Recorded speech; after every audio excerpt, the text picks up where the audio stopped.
Welcome back to the Lost Cause Ranch. I'm Joe. We got the budget Bentley right there, but today we're gonna play with this guy. This is a 2010 Land Rover LR4 Lux. And we're gonna outfit this guy for a little overlanding slash camping, a little budget build. It's gonna house that rooftop tent, this rough country fridge. We're gonna build a little slide out kitchenette with the fridge, roof rack on top. But today we are gonna start with giving it a little altitude and some bigger tires and maybe some different wheels.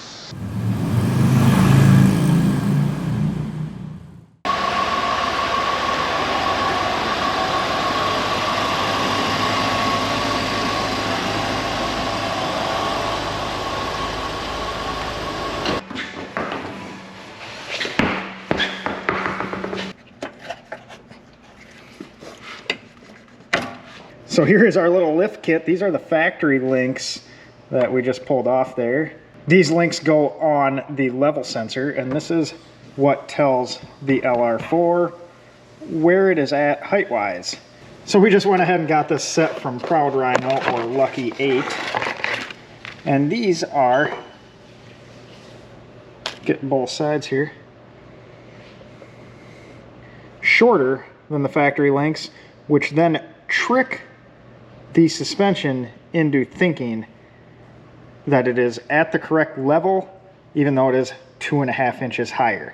So across the board, it will be 2.5 inches higher at each of the height settings. And these are a little aluminum rod with some rubber grommets. Factory ones are all plastic. Even comes with a sticker. So we're gonna get these guys and we're gonna slap these on right over here. So there's our level sensor rod right here. So we're just gonna slip this guy on this end, and there is a little rod to push it onto up top, and that is it.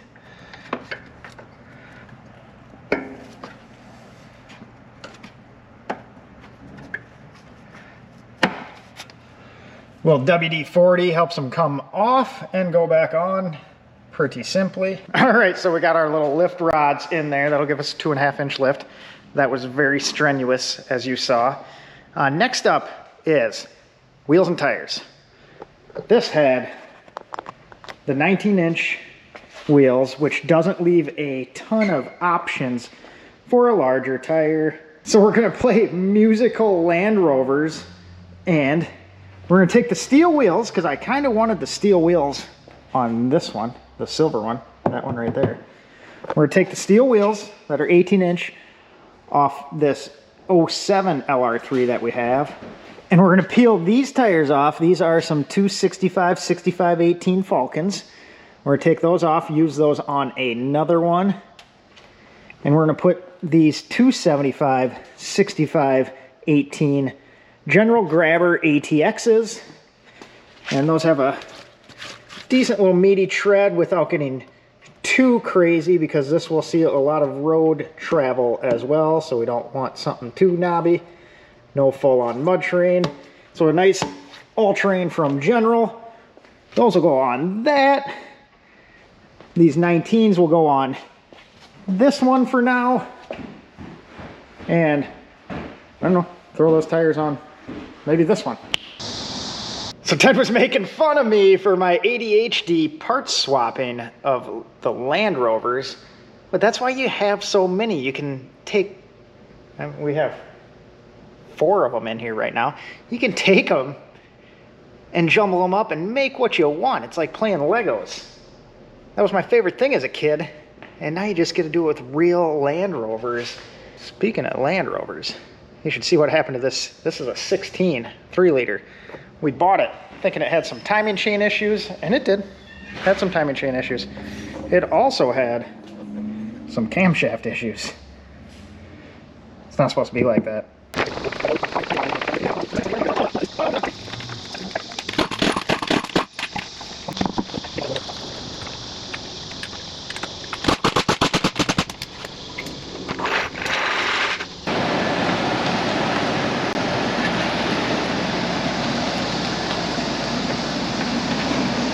Old LR3 is not nearly as cool anymore, but sometimes you got to sacrifice some to make some better. So we got the factory 19s off the LR4 on that LR3, and we have the steel wheels sitting here waiting to get the new tires.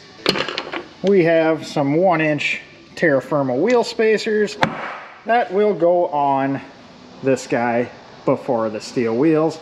Give us a tiny bit more poke.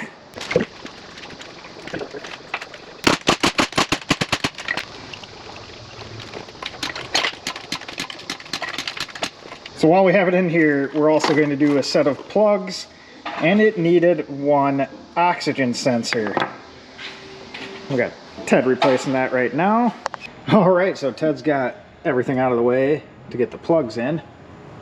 Gonna do all 8 of those. So when we got this thing, it is 85,000 miles, so pretty low mile one. It had misfires on 4 cylinders, all one bank, 2, 4, 6, and 8. So all these cylinders over here were misfiring, just random misfires. Wasn't terrible, but enough to make it not quite right. And on one of these 5 liters, you'd be like, oh, got an issue with the timing chains. Tensioner guide must have messed up on one of the banks if all of them were missing. But was not the case. This one showed no faults on the timing stuff. Everything was within spec, so that was not the issue. So then we got it in the air, and we saw that the left-hand side, the driver's side in the US, had an aftermarket catalytic converter put on it. Little suspect. So we went ahead and took that catalytic converter out. Looked a little odd, wasn't the greatest, couple chunks out of it. Aftermarket cat. We happen to have another LR4 torn apart in here, so we took the catalytic converter off of that, put it on, thinking if it goes away, that'd be the issue. Was not the issue, still had that fault. So we went ahead and swapped some of the O2 sensors around, and turns out upstream O2 sensor was faulty, so Ted already replaced that. And at 85,000 miles, we're gonna throw a new set of plugs in, and this thing should be good for some trips. Time for me to put some tires on.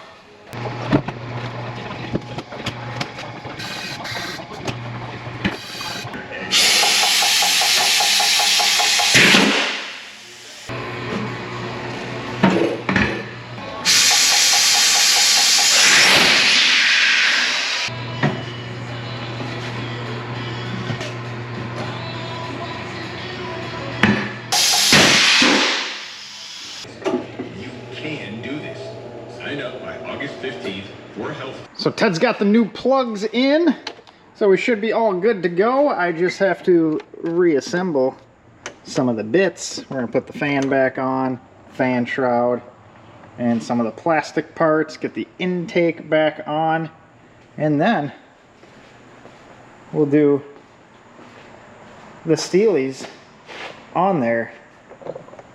And I am excited to see how this LR4 looks.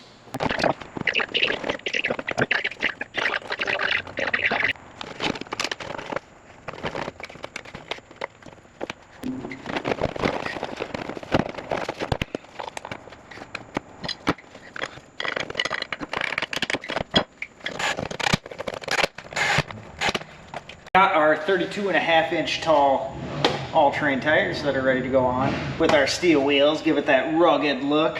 Spacers are all torqued down. We're gonna run these for a little bit, then yank the wheels back off, retorque them, make sure they're all good to go before we take it on any trips. But tires are not my favorite thing to do, and as you can see, I'm not good at doing them in a clean manner. But we got her done, got them all balanced up. And now we lift these heavy pigs on. We're gonna lower it down so I don't have to lift it as much.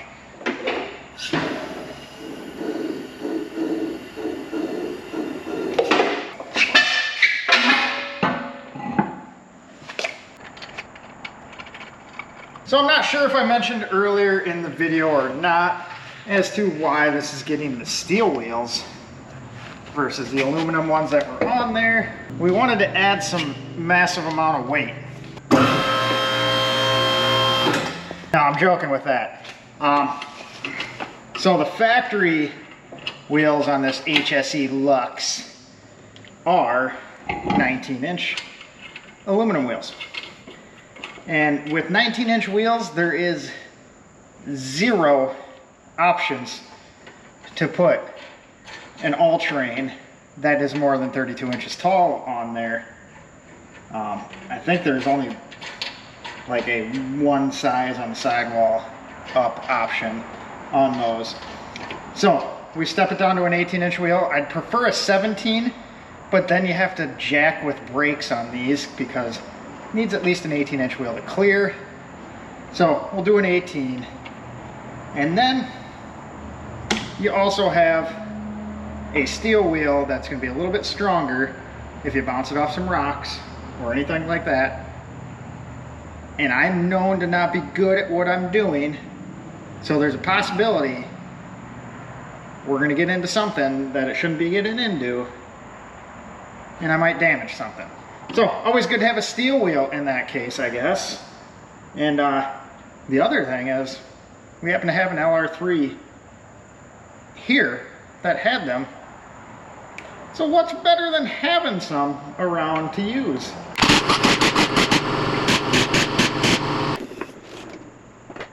She's looking good. I mean, obviously it hasn't adjusted the air yet, but I'm gonna torque the wheels down, jockey some cars around outside, get this out of the shop so we can get a better look at it.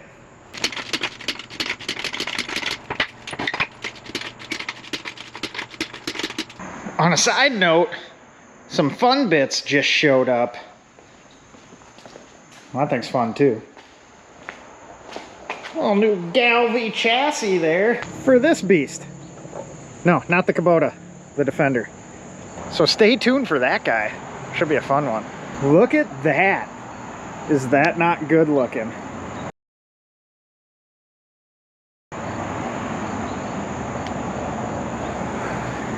I think the steel wheels with the 275, 65, 18 Grabber ATXs were the right choice. The terra firma spacer, put them right flush, maybe a hair over with the fenders, and this thing looks on point. Oh, cheap Bentley. So that is Proud Rhino 2.5-inch lift rods. I'll put a link down below for those if you want to make your LR3, LR4, same kit for both, make those look higher, clear more, be more capable. But either way, we got the steel wheels on there with the taller tire. A little more proper off-road spec. I just about fell over there. We got the spark plugs in, we got that O2 sensor in. It runs much better. Kind of a weird deal that an O2 sensor would take out the whole bank without throwing a code for that O2 sensor. Don't see that too often, but it does happen, and there is proof. But now we are just waiting on the rest of our stuff. It is ordered for our kitchen and camp setup in the rear. We got the Rough Country cooler. Like I said, this is gonna be a budget setup. This is not an ARB or Dometic. This is quite a bit cheaper. This guy is like $400. Seems decently roomy. It's not like we're gonna be spending weeks out on the road in this one. We got our slides, 36-inch full extension, so we can slide our little makeshift kitchen cooler setup out.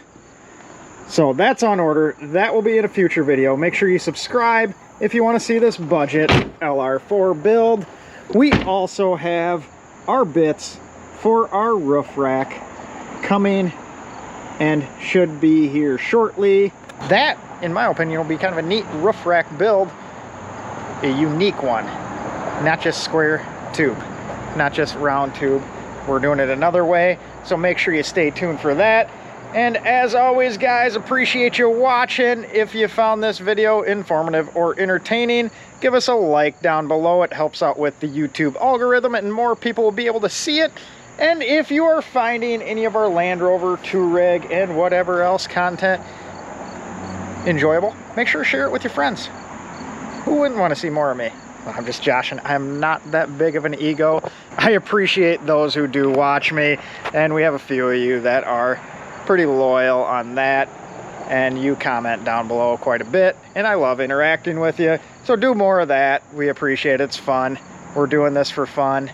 We just love our Land Rovers, and we love talking about them. So with that being said, we'll catch you soon. We got Bentley stuff coming up. We got Series 2 stuff. We got Defender stuff.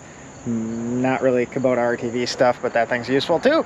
Either way, have a good night, guys. Appreciate you watching, as always.